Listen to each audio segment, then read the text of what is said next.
Keďže každá naša generácia pridávala niečo iné, iné hodnoty do rodinného podniku, tak by som vedel vystihnúť iba tú poctivosť, to poctivé remeslo. Môj dedo pôvodne pracoval v SNGčku, kde vyrábal mobiliáre, kulisy a popri tom doma mal vlastnú výrobu, kde vyrábal známy dvere a okna. Starý otec mal vždy v sebe tú podnikavosť a postupne to rozvinulo do takej serióznej výroby. Môj otec sa stále motal v dielni a ako dieťa pre seba vyrábal hračky, ktoré sa nedali kúpiť. Pre mňa to od malička bolo prirodzené, že sa veci vyrábajú, že sa nekupujú a všetko sa dá doma vyrobiť aj prerobiť. Môj otec nikdy na mňa netlačil.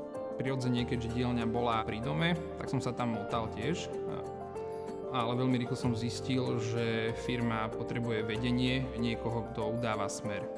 Teraz čakajú celé odvetvie aj našu dielňu veľké zmeny, čo nám budú prinášať nové stroje a nové technológie. Mne to príde veľmi prirodzené, ako sa tie stroje ovládajú počítačovo. Základná idea poctivého remesla ostáva, ale spôsob výroby sa zmení vďaka novým technológiám. Poctivé remeslo máme v rodine a verím, že to tak aj zostane.